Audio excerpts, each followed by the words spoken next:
ரொம்ப நாள் கழிச்சு வந்து ஒரு தமிழ் படத்தை பார்த்துருக்கோம். கௌதமன் மிகச்சிறந்த படத்தை பண்ணியிருக்க.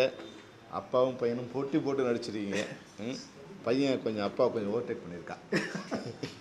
ரொம்ப சிறப்பான படம். அதாவது வந்து திரைப்படங்கள் வந்து ஒரு பொழுதுபோக்குக்காக மட்டும் இல்லாமல் அது மக்களுக்கானதாக இருக்கணுங்கிற ஒரு மிகப்பெரிய எண்ணத்தோடு இந்த திரைப்படம் உருவாக்கப்பட்டிருக்குது. நான் முதல்ல வந்து இது படம் பார்க்க வரும்போது ஒரு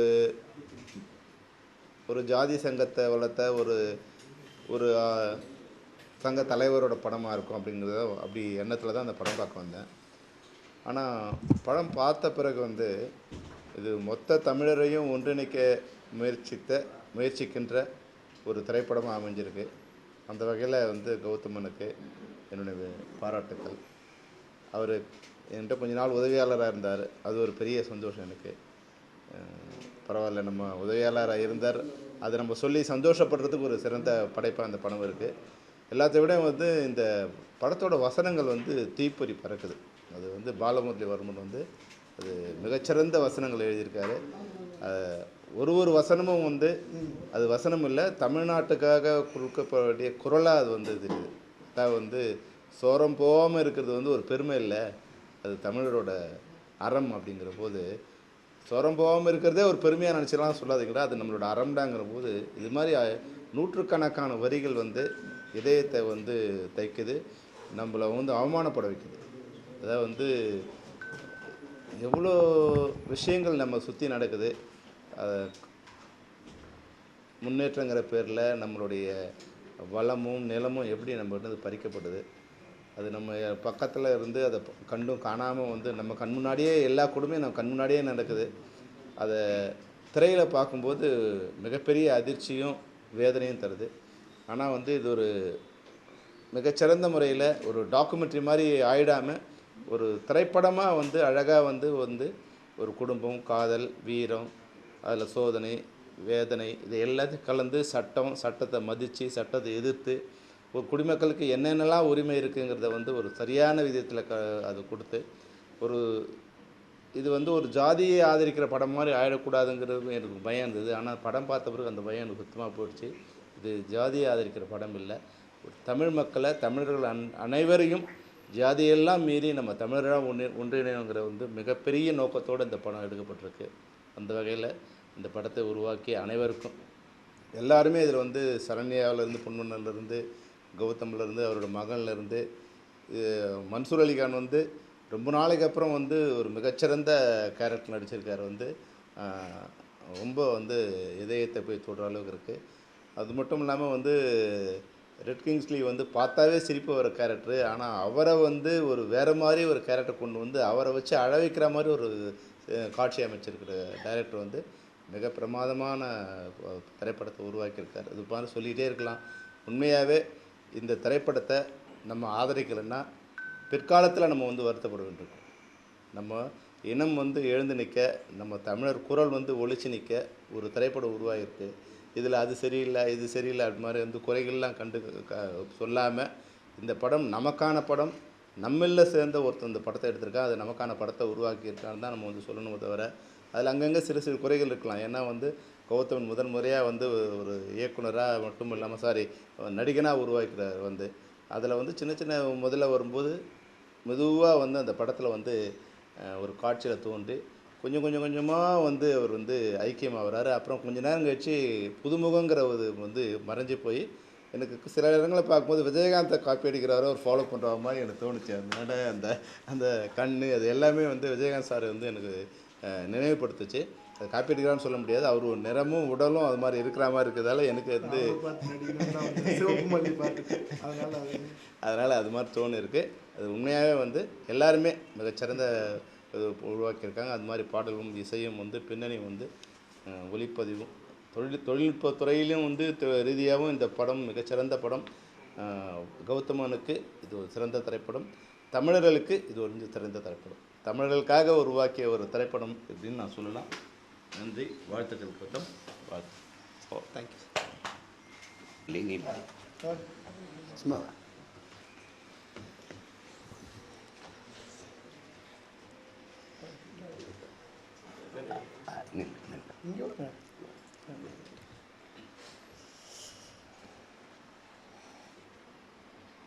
நம்ம கூட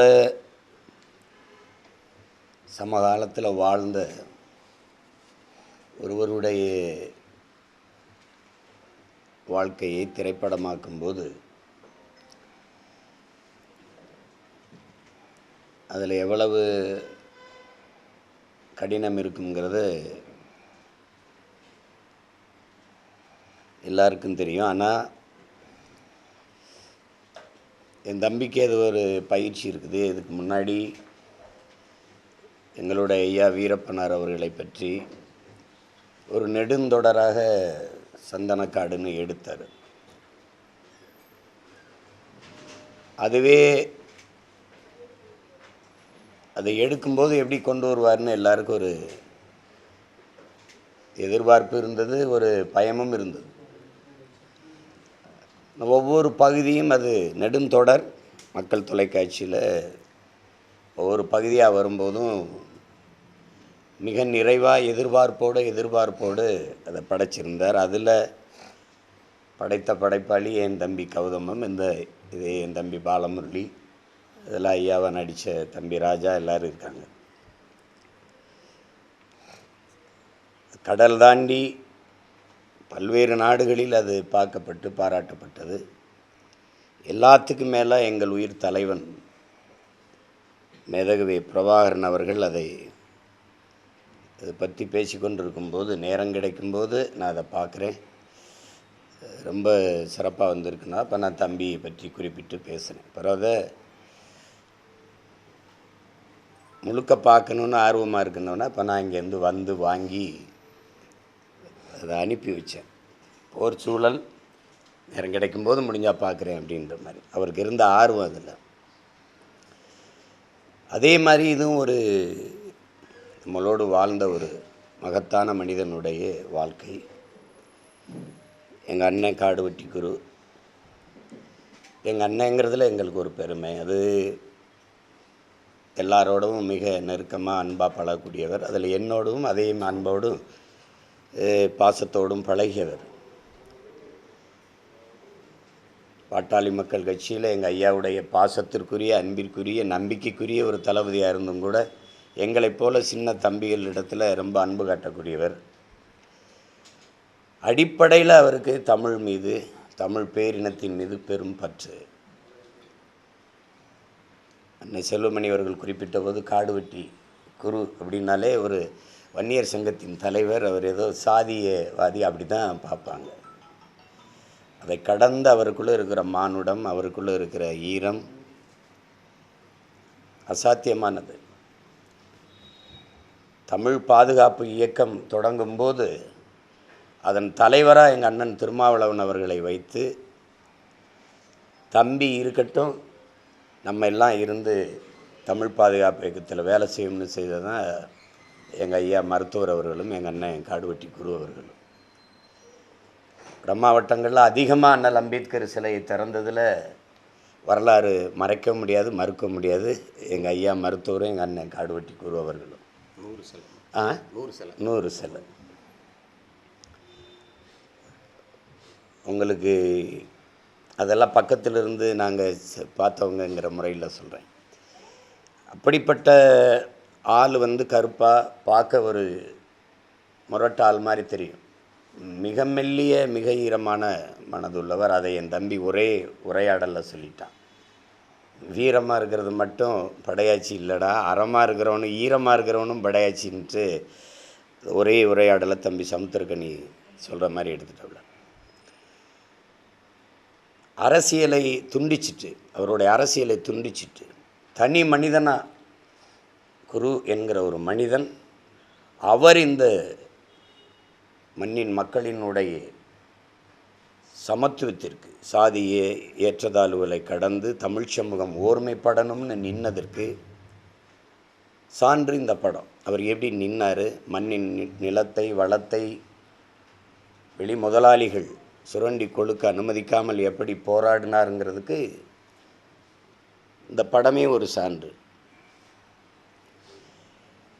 அது வந்து அவரை முழுக்க சொல்லிட்டாருன்னு சொல்ல முடியாது. அது அவருடைய வாழ்க்கையில் ஒரு துளியை மிக நேர்த்தியாக ஒரு எங்கள் அண்ணன் செல்லுமணி சொல்லும்போது ஆவணப்படுத்தும்போது அது ஒரு இது ஆவணப்படம் மாதிரி டாக்குமெண்ட்ரி மாதிரி வந்துடக்கூடாது. ஆனால் அதில் திரைக்கதையில் சுவைப்படுத்தி கதையை சொல்ல ஆரம்பித்த விதம் ஒரு காவலரை வச்சு மெதுவாக பின்னாடி நிகழ்வை முன் நிகழ்வாக போட்டு அதை ஒரு காவலர் வந்து தலைமை காவலர்கிட்ட ஒரு உயர் அதிகாரிகிட்ட சொல்கிறது போல் திரைக்கதை அமைச்சு போனது என் தம்பி கௌதமனுடைய நேர்த்தி அவனுடைய திறமைக்கு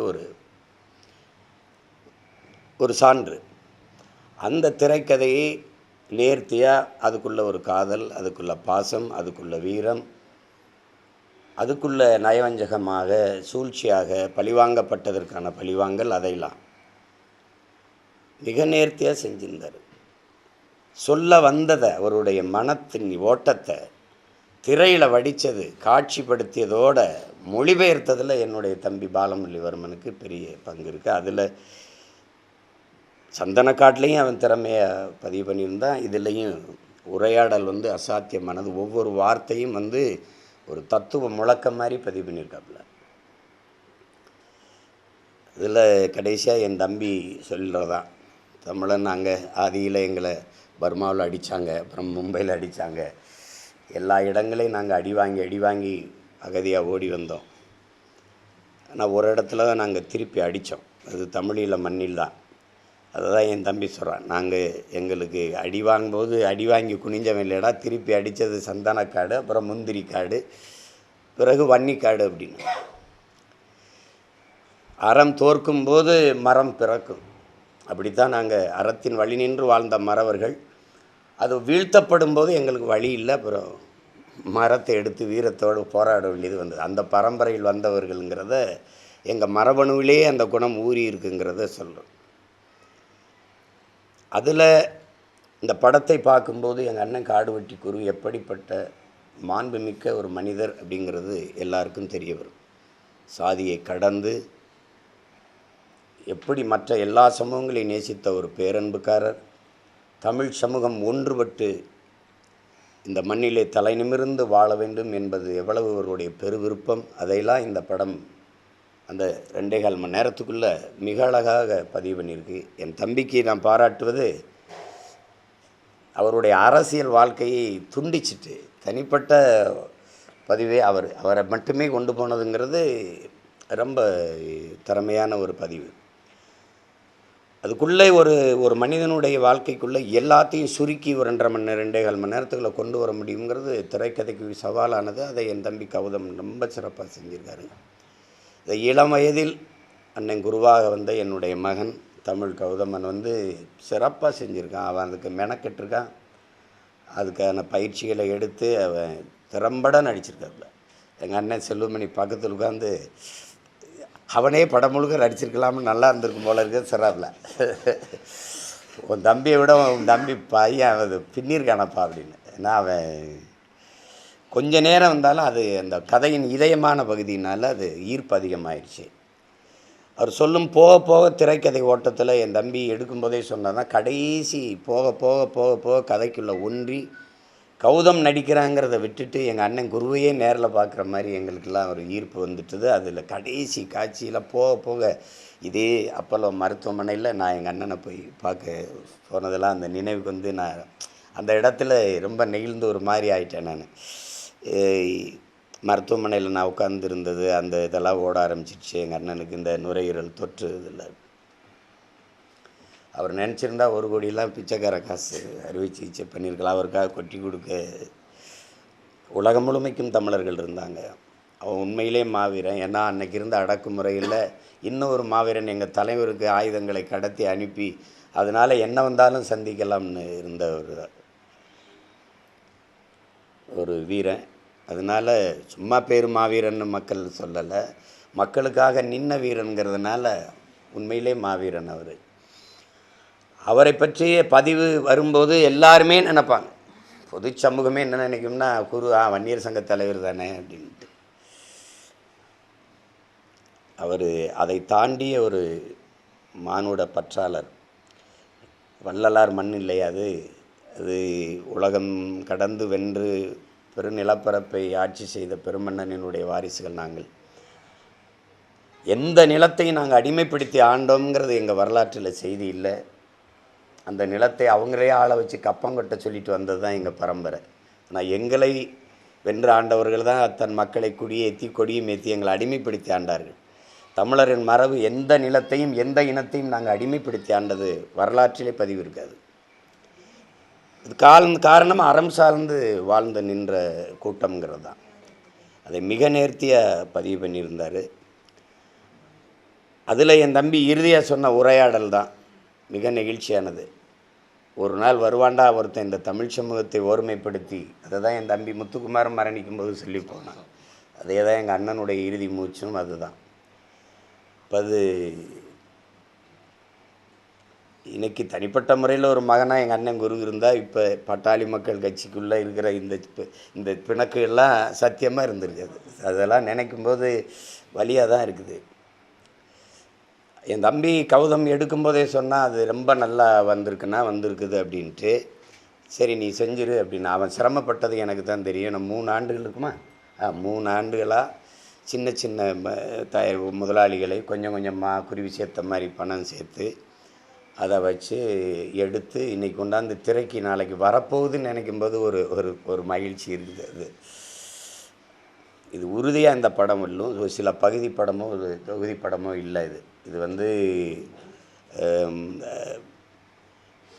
மறுமலர்ச்சின்னு என் தம்பி ஒரு படம் எடுத்திருந்தான் அம்மா அந்த பாரதி, அது ராசுப்படையாச்சி வச்சு அது ரொம்ப நெகிழ்ச்சியாக உணர்ந்தேன். அதை விடவும் இந்த படம் வந்து நிகழ்ச்சி. எங்கள் அண்ணன் குருவை தமிழ் சமூகத்தின் இளைஞர்கள் தெரிந்து கொள்வதற்கு வாய்ப்பு. இந்த மனிதனைப் போல நாமும் வாழணும், மக்களை மண்ணை நேசித்து அப்படின்னு இன்னொரு தலைமுறைக்கு கற்றுக் கொடுக்குற ஒரு படிப்பினையாக ஒரு பாடமாக இது அமையுங்கிறதுல யாருக்கும் மாற்று கருத்து இருக்க முடியாது. என்னுடைய மைத்துன தங்கர்பச்சான் அவர்களோட படத்தை பார்த்துட்டு ஒரு பதிவு போட்டிருந்தார். அதை இரவில் என் தம்பி அனுப்பியிருந்தான். அவன் சாதாரணமாக எந்த படத்தையும் பாராட்ட மாட்டான். அவனுக்கு பென்கரே சுமாரான படம் தான். பிரேவ் ஹார்ட் கூட என்ன எடுத்திருக்காம்போ இதெல்லாம் ஒரு படம்ங்கிற அப்படி தான் சொல்லுவான். அவன் ஒரு படத்தை பார்த்துட்டு கடிதம் எழுதியிருக்கிறான்னா உண்மையிலே அவன் திருந்திட்டான் அர்த்தம். இது ரொம்ப நெகிழ்ச்சியாக இருந்தது. அது எவ்வளோ பாராட்டினாலும் தகும்.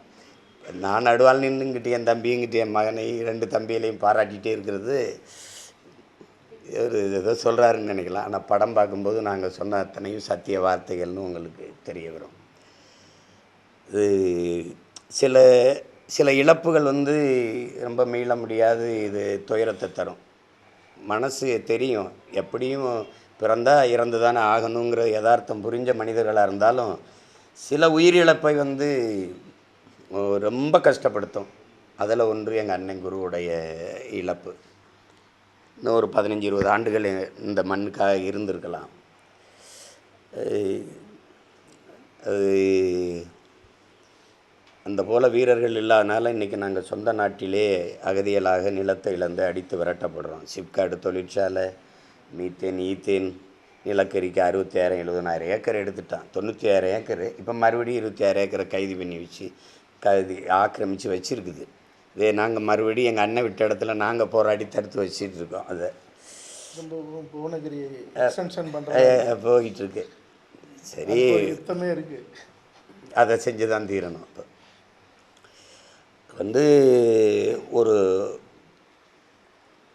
ஹிட்லருடைய என் நாடு என் மக்கள் எனது போராட்டம் மெயின் கேம்பை தமிழில் மொழிபெயர்த்து எழுதின அந்த எழுத்தாளர் அவர் முன்னுரையில் எழுதுவார், இந்த புத்தகத்தை நீங்கள் முழுக்க ரொம்ப பெரிய 500-600 பக்கம்லாம் இல்லை, ஒரு 300 பக்கம்தான் இருக்கும். அதை நீங்கள் குனிந்து படித்து விட்டு நிமிரும்போது தலைவனாக தான் நிமிருவாயும் போகல. ஒரு இளைஞன் வந்து குனிந்து படித்துட்டு நிமிர்ந்தான்னா தலைவனாக தான் நிமிருவான்னு. அது மாதிரி இந்த படத்தை பார்க்குற ஒவ்வொரு மகனும் தமிழ் மகனும் தலைவனாக தான் திரையரங்கை விட்டு வெளியில் வருவான். ஏன்னா மக்களுக்காக போராடணும், மக்களுக்காக நிற்கணும், அந்த அர்ப்பணிப்பு அவசியங்கிறது இந்த படம் கற்பிக்கும். அப்படிப்பட்ட ஒரு படைப்பை ஒரு நெடுந்தொடராக இல்லை, ஒரு 2.25 மணி நேரத்துக்குள்ளே கொடுத்ததுங்கிறது என் தம்பி கௌதமனுடைய அசாத்திய திறமை. அந்த திரைக்கதைக்கு அதை உரையாடலில் உயிர் கொடுத்து நிறுத்தியவன் என்னுடைய தம்பி பாலமுரளிவர்மன். தம்பி ஜிவி பிரகாசனுடைய பாடல்கள், அதுக்கு உயிரோட்டமான வரிகளை அவரை விட்டால் இன்றைக்கி எழுதுவதற்கு யார் இருக்கா? ஐயா.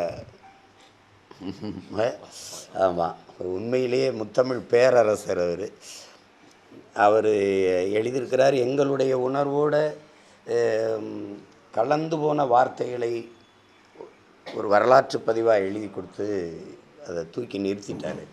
அதுக்கப்புறம் பின்னணி இசை சாம்சேஸ் அது ரொம்ப நல்லா பண்ணியிருக்காங்க. நடனாசிவி தம்பி தினேஷ் அவர்கள், அது சில்வா சண்டை சில்வா படத்தொகுப்பு ராஜா முகமது எல்லாருமே ரொம்ப நேர்த்தியாக பண்ணியிருக்கீங்க. ரொம்ப நேர்த்தி. காடு வெட்டு குருவை பார்க்குற கதாநாயகனா அப்படின்னு நினைப்பீங்க. அவர் அதையும் தாண்டிய ஒரு குணம் கொண்ட ஒரு மனிதர். அவர் ரொம்ப நல்லா இருந்தது. அதில் எங்களுடைய மாமா இளவரசு, அந்த தம்பி கிங்ஸ்லி, அந்த பிரபாகர், அந்த நம்ம பாகுபலியில் நடித்த எல்லாருக்குமே நல்ல கதாபாத்திரங்கள் ரொம்ப நல்லா பண்ணியிருந்தாங்க. அண்ணன் மன்சூர் அலிக்கானது இதெல்லாம் மண்ணை மக்களை நேசிக்கிற ஒரு உண்மையான ஒரு தலைவனை, ஒரு மகனை விலை பேச முடியாதுங்கிறதுக்கு சான்று. விலை பேச அனுமதிக்கக்கூடாது அது அப்படிங்கிறதுக்கெல்லாம் அண்ணனுடைய வாழ்க்கை ஒரு சான்று. எங்களுக்கெல்லாம் ஒரு சமகாலத்தில் முன்னாடி நடந்து போன முன்னத்தி ஏறுது. அது எவ்வளவு பாராட்டினாலும் தகும். என் தம்பியை இதை துணிஞ்சு எடுத்தான். ஏன்னா அதில் ஒரு சின்ன பிழை வந்தாலும் அவன் தெருவில் நடமாட முடியாது. அது அவ்வளோ பெரிய பேராபத்து இருக்குது. எனக்கு தெரியும். உன்னை யார் இதை எடுக்க சொன்னதுன்னு வரும். ஆனால் அதை எல்லாரும் கொண்டாடுற மாதிரி எடுத்துட்டான். அது படம்னு சொல்ல முடியாது, ஒரு வரலாற்று பதிவு.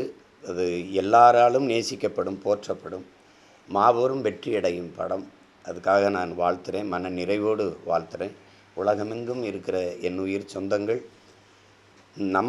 நமக்காக நின்ன ஒரு மகனினுடைய வாழ்க்கை பதிவாயிருக்கு. அதை பார்த்து வரவேற்று பாராட்டுங்கள். அதுபோல் நாமும் இந்த மண்ணுக்கு மக்களுக்காக வாழ வேண்டும் என்கிற படிப்பினையை பெற்றுக்கொள்ளுங்கள். அதுதான் இங்கே கற்றவை பற்றவை தான், தீயவை இதுதான் இருக்கிற கோட்பாடு. இதை என் தம்பி கபிலன் எழுதியிருப்பான். மாதிரி கற்றவற்றை பற்ற வைக்கணும். அதை என் தம்பி சிறப்பாக செஞ்சுருக்கான் கௌதமன். அவனுடைய உழைப்பு ரொம்ப அசாத்தியமானது. ஏன்னா 3 ஆண்டுகள் அதையே இருந்து கொஞ்சம் தொய்வு விட்டால், இடைவெளி விட்டால் படத்தில் திரைக்கதையில் தெரியும். கொஞ்சம் கொஞ்சமாக நினைக்கும் போதெல்லாம் படப்பிடிப்பு வச்சோம்னா அது ஒரே சீர்க்கு எடுத்துகிட்டு போக முடியாது. ஆனால் அவன் அந்த பொருளாதார நெருக்கடியில் சிரமப்பட்டாங்கிறது படத்தை பார்க்கும்போது தெரியலை. அவ்வளவு பிரம்மாண்டமாக படத்தை பதிவு பண்ணிட்டான். இந்த கடைசி 40 நிமிடங்கள் மிக நெகிழ்ச்சியாக இருந்தது. என்னுடைய மகன் தமிழோடைய அந்த எடுத்துக்காட்டு பகுதியும் மிக நேர்த்தியாக வந்திருந்தது. சிறந்த படைப்பு. படைப்பை தந்த அத்தனை பேருக்கும், இப்படி ஒரு படத்தை எடுப்போம்னு ஆளுக்கு கொஞ்சம் காசு போட்ட என் அன்பு சொந்தங்கள் அனைவருக்கும் என்னுடைய அன்பும் வாழ்த்துக்களும். மறுபடி பாட்டு வெளியீட்டு விழாவில் சந்தித்தோம், முன்னோட்டு விழாவில் சந்தித்தோம். இன்றைக்கி படத்தை பார்த்துட்டு பேசி சந்திக்கிறோம். வெற்றி விழாவில் சந்திப்போம். வாழ்த்துக்கள். நன்றி.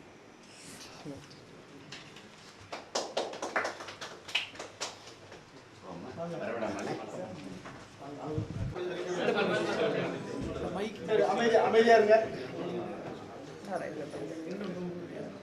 பத்திரிகையாளர் அனைவருக்கும் வணக்கம். ஒரு மிகப்பெரிய வரலாற்று பதிவை பார்த்துட்டு வந்திருக்கோம் வெளியே. படையாண்ட மாவீரா, மருத்துவர் ஐயா உருவாக்கிய சமரசம் இல்லாத ஒரு போராளியோட வாழ்க்கை பதிவு இது வரைக்கும் இணையதளத்தில் இல்லை நீங்கள் மற்றவங்ககிட்ட பேசுகிறப்போ கூட மாவீரன் ஜெயகுரு அப்படின்னா உங்களுக்கு என்ன சொல்லி கொடுத்துருப்பாங்க அப்படின்னு அந்த எண்ணத்தையே முழுசாக மாற்றக்கூடிய ஒரு படைப்பை அண்ணன் கௌதமன் அண்ணன் படைச்சிருக்காங்க. நீங்கள் ஈஸியாக அவரை பற்றி சொல்லிட்டு போயிடுவீங்க, ஒரு ஜாதிக்கான தலைவர், ஒரு ஜாதி பிரச்சனை மட்டும்தான் பேசுவார்னு. அது அரியலூர் மாவட்டத்தில் போய் அங்கே அந்த வார்த்தையை நீங்கள் சொல்ல முடியாது. ஏன்னா அந்த மாவட்டத்தில் இருக்கவங்க எல்லாருக்கும் அவரை பற்றி தெரியும். வன்னியர் சங்கத்தில் உறுப்பினராக இருக்கிறவங்க அவரை பற்றி தெரியும். அதை தாண்டி அவரை பற்றின ஒரு பெரிய பிம்பம் மறைக்கப்பட்டிருந்தது. அது இன்றைக்கி உடஞ்சிருக்கு.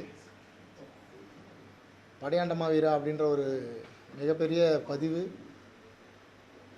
அவர் வந்து மொத்த தமிழ் சமூகத்துக்கும் அரியலூரில் வாழ்ந்த அந்த மக்களுக்கும் எந்த சமரசமும் இல்லாமல் ஒரு சட்டமன்ற உறுப்பினராக 2 தடவை தேர்ந்தெடுக்கப்பட்டாலும் கடைசியில் அவர் மறையிறப்ப எப்படி மறைஞ்சார், எந்த நிலையில் மறைஞ்சார் அப்படின்றதெல்லாம் அவர் இன்னைக்கு இருக்க தலைமுறைக்கும் அவர் கூட அவரோட சமகால தலைமுறைக்குமே பல பேருக்கு தெரியாததை வந்து மிகப்பெரிய பதிவு பண்ணிட்டாங்க அண்ணன். இது சாதாரண ஒரு பதிவாக இல்லை. எங்கள் சமீப காலத்தில் நான் பார்த்த பயோபிக் நிறைய இருக்குது, அதில் இது ரொம்ப முக்கியமான ஒரு பதிவு. ஏன்னா அவர் வந்து அவருக்காக ஒரு நாள் கூட யோசிக்காத ஒரு மிகப்பெரிய போராளி, இந்த மண்ணுக்காக யோசித்த ஒரு போராளி. எத்தனையோ பிரச்சனைகளை சந்தித்து 2 முறை தேசிய பாதுகாப்பு சட்டம் வாங்கி அவர் அந்த நுரையீரல் நோயில் இருந்தப்போ கூட ஜெயிலில் வந்து அவ்வளோ கஷ்டப்பட்டு திருப்பி வெளியே வந்து அந்த மக்களுக்காக குரல் கொடுத்த ஒரு மிகப்பெரிய போராளி அவர். சீமான் அண்ணன் சொன்ன மாதிரி நானும் அவரோட இறுதி காலகட்டங்களில் அப்போலோ ஹாஸ்பிட்டலில் கூட இருந்திருக்கேன், பார்த்துருக்கேன். அந்த மாதிரி ஒரு போராளியோட வாழ்க்கை பதிவை வந்து இவ்வளோ அழகாக இவ்வளோ நேர்த்தியாக திரைக்கதையில் வந்து 2.5 மணி நேரம், இது வந்து ஒரு வெப்சீரிஸாக எடுக்க வேண்டிய ஒரு கதை. குறைஞ்சது ஒரு 10 எபிசோடாவது பண்ணால் தான் அவரோட முழுசாக புரிஞ்சிக்க முடியும். அது அழகாக ஒரு 2.25 மணி நேரத்துக்குள்ளே சுருக்கி அவரே அண்ணனே கௌதம் அண்ணனே குரு அண்ணனாக மாறி நடித்து ஒரு நாங்கள் எதிர்பார்க்கல அவர் இப்படி ஒரு நடிப்பு நடிச்சிருப்பார். நான் கூட ஏன்னா நீங்கள் வேறு ஏதாவது ஒரு ஹீரோ கொண்டு வந்திருக்கலாமே, இது இன்னும் பெருசாக சேர்ந்துருக்கும்னு நினச்சா அது தப்பு தான். அவர்கிட்ட பேசினது அவர் அதுக்கு என்ன நியாயம் செய்யணுமோ அதை செஞ்சுருக்காரு. நான் வன்னிய சமூகத்தை சேர்ந்து வந்ததால் எங்கள் எல்லாருக்குமே குரு அண்ணன் இன்னொரு 20 வருஷம் வாழ்ந்துருக்கலாம் எங்கள் கூட இந்த மக்களுக்காக அப்படின்னு ஒரு தாக்கம் இருந்துகிட்டே தான் இருக்குது. ஸோ அது படம் பார்க்குறப்ப அது உணர முடிஞ்சுது, இப்படிப்பட்ட ஒரு மனுஷனை வந்து இவ்வளோ சீக்கிரம் இறைவன் கூப்பிட்டு போயிட்டானே அப்படின்னு. ஒரு மிகப்பெரிய படைப்பு. சென்னையில் இருக்கவங்க முக்கியமாக முதல்ல போய் இதை பார்க்கணும். இது C centre, B centre, A centre அப்படிலாம் இல்லை. அவர் எப்படி வாழ்ந்தாருன்னு அந்த மக்களுக்கு தெரியும். தெரியாத மக்கள் போய் இதை முதல்ல பார்க்கணும். அப்போ தான் உங்களுக்கு வந்து மாவீரன் ஜே குரு அப்படின்ற ஒரு மனிதனோட குணம், அவருக்கு இருந்த அறம், அவருக்கு இந்த மண் மேலே இருந்த காதல், அவருக்கு இந்த தேசியம் மேலே இருந்த பற்று, அதெல்லாம் வந்து புரியும். அது வந்து மொத்தமாக அந்த படத்தில் இருக்க அத்தனை பேரும் அவ்வளோ அற்புதமாக பதிவு பண்ணிட்டாங்க. அது இப்படி ஒரு கதை சொல்கிறப்ப கண்டிப்பாக நிறைய பேர் தயங்கிருப்பேன். ஏன்னா நான் அதை அனுபவிச்சிட்ருக்கேன். ஒரு கதையை அந்த மண்ணுக்காக போய் சொல்கிறப்போ ஒரு நடிகர்களும் அது இல்லை நடிகர்கள் அப்புறம் டெக்னீஷியன்ஸ் அவங்களாம் எப்படி தயங்குறாங்கன்னு எனக்கு தெரியும்.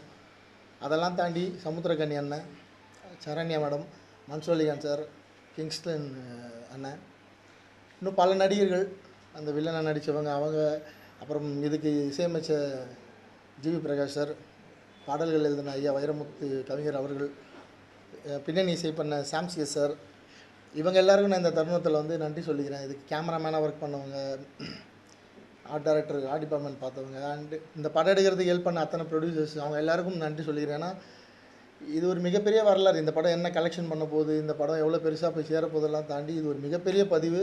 குறைஞ்சது அடுத்த ஒரு 50 வருஷத்துக்காவது இந்த பதிவு வந்து ரொம்ப நிலைச்சி நிற்கும். அந்த மாதிரியான ஒரு வரலாற்று பதிவு இது. நான் எதிர்பார்க்கல கௌதம் அண்ணன் நீங்களும் தம்பி இப்படி ஒரு ஆக்டிங் கொடுப்பு இவ்வளோ ஒரு பர்ஃபார்மன்ஸ் பண்ணியிருப்பீங்க அப்படின்னு. நிஜமாகவே ஒரு ரொம்ப நெகிழ்ச்சியான ஒரு பதிவு. அது நம்ம கண்களாகவும் பேசுகிறது ரொம்ப கஷ்டம். ஸோ மீடியா முன்னாடி இது வரைக்கும் நான் அந்த மாதிரிலாம் நின்னதில்லை. ரொம்ப எமோஷனலான ஒரு தருணம். பெருசாக கொண்டாட போகிறாங்க வட மாவட்டத்தில் இந்த படத்தை. நான் ரெக்வெஸ்ட் பண்ணுறதெல்லாம் அதை தாண்டி மொத்த தமிழ்நாடும் மொத்த தமிழர்களும் இந்த படத்தை வந்து ஒரு தடவை பார்க்கணும். அப்போ தான் உங்களுக்கு வந்து அந்த மனிதனோட மாவீரன் ஜெய குருன்ற அந்த மனிதனோட போராட்டம் என்ன, அவர் வாழ்ந்த வாழ்க்கை என்னன்னு உங்களுக்கு புரியும். இன்னொரு தடவை அவரை பற்றி நம்ம எப்போயாவது தப்பாக பேசணுன்ற எண்ணம் வந்து உங்களுக்கு மறையும். ஸோ இந்த நோக்கத்தை வந்து வெற்றி எடுத்த அண்ணனுக்கு இந்த நேரத்தில் நான் என்ன சொல்கிறது, நன்றி தான் சொல்லணும். எங்கள் மொத்த வன்னிய சமூகம் சார்பாக கௌதம் அண்ணனுக்கு இந்த தருணத்தில் நன்றி சொல்லிக்கிறோம். இந்த படத்தை பண்ணதுக்கு அத்தனை ப்ரொடியூசர்ஸ்க்கும் நன்றி சொல்லிக்கிறோம். எல்லாம் தைரியமாக இருங்க. இந்த படம் போய் மக்கள்கிட்ட பெருசாக சேரும், மிகப்பெரிய வெற்றி பெறும். வாழ்த்துக்கள் அவ்வளோ பேருக்கு. நன்றி.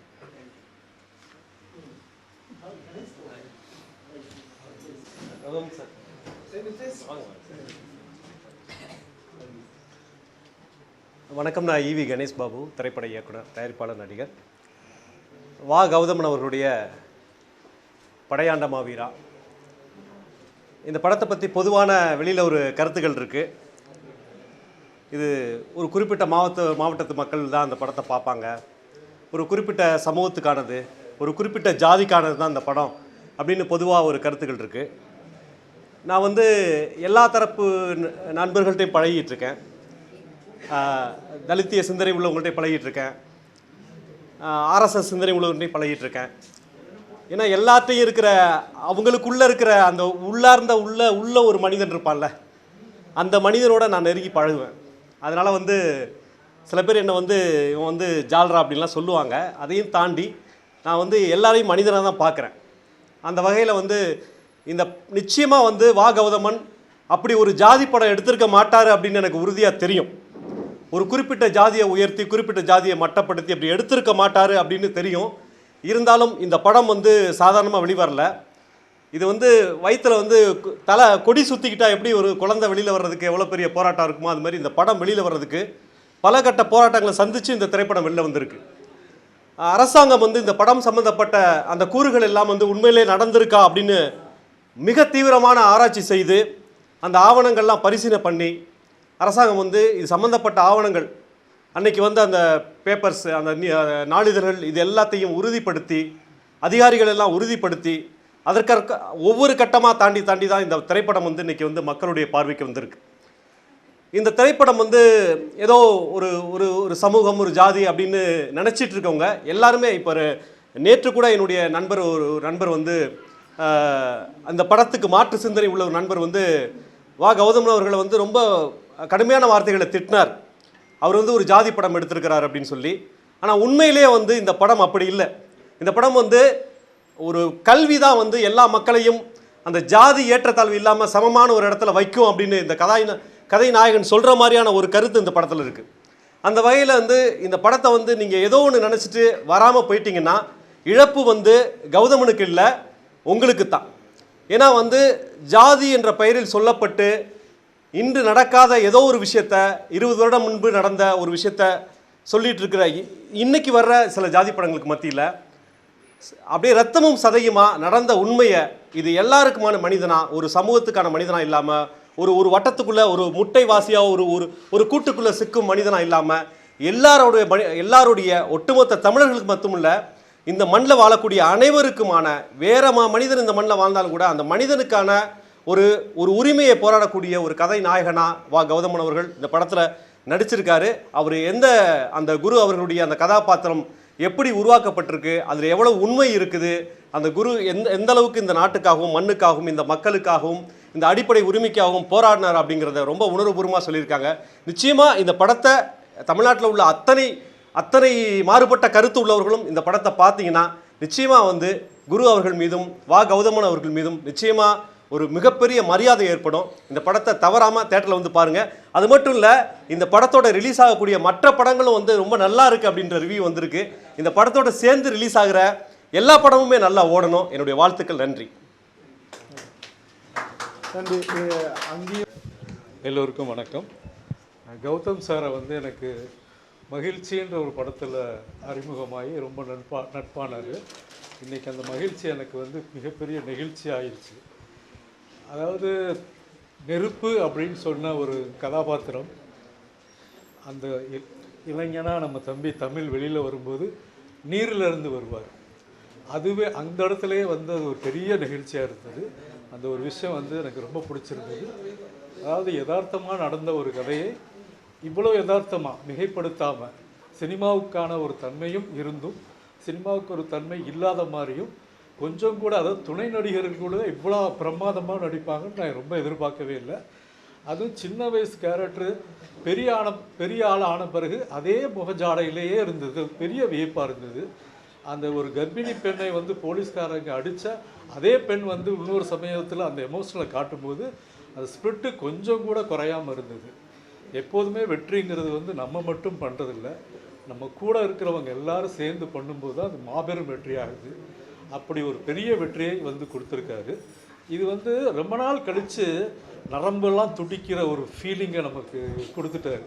எனக்கு செல்வமணி சார் சொன்ன மாதிரி இன்னொரு விஜயகாந்த் தான் எனக்கு. இப்போ ஒரு விஜயகாந்த் இல்லாத இடத்த இனிமேல் அவர் கண்டிப்பாக நிரப்புவார்னு நினைக்கிறேன். அவரை பார்க்கும்போதெல்லாம் அந்த ஃபீலிங் இருந்தது. அப்புறம் தூரமாக வந்து அந்த பனியனில் இருக்கிற அந்த சட்டையெல்லாம் எனக்கு வந்து விஜயகாந்தா இல்லை கௌதம் சாரான்னு ஒரு ஃபீலிங் வந்துச்சு எனக்கு. ஆனால் இது நமக்கு ரொம்ப நாளுக்கு முன்னாடி வந்த படங்கள் மாதிரி இருந்தாலும், ஆனால் அதுதான் உண்மை.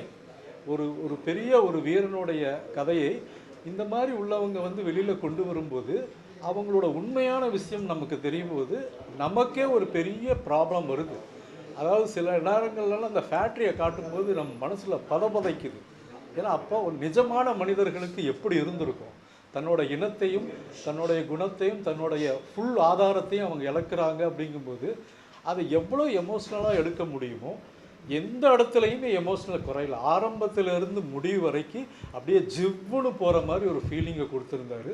அது ரொம்ப நாள் கழிச்சு, அதாவது துப்பாக்கி சண்டைகள் கலாச்சாரத்தில் இப்போ இருந்தாலும் அவர் ஒவ்வொரு சமயமும் அவர் எடுக்கும்போது அந்த மரக்கட்டையை எடுத்து வீழ்த்தும் போது தான் வந்து அவருடைய அந்த பலம் ரொம்ப அருமையாக சூப்பராக ஒரு தெரிஞ்சது. இந்த நேரத்தில் வந்து நான் வெளியில் வரும்போது கூட அவர் அந்த ஒரு ஃபீலிங்லாம் பார்த்தேன். தம்பி தமிழை கூட அப்படி தான் பார்த்தேன். ஒரு எமோஷ்னலோடு தான் அவங்கள என்னால் இப்போ பார்க்க முடியுது. வீட்டுக்கு போய் தான் அந்த எமோஷனல் எனக்கு முடியும்னு நினைக்கிறேன். நன்றி, வாழ்த்துக்கள். தேங்க்யூ. இதில் சில படங்கள்லாம் வரைஞ்சேன் நான். அதனால ஆமாம், ஃப்ளாஷ்பேக்கில் வரைஞ்ச படம் வரைஞ்சேன்.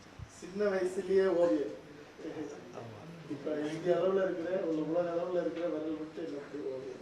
நன்றி சார், நன்றி, தேங்க்யூ. வந்து எங்களோட நின்னதுங்கள் மறக்க முடியாது.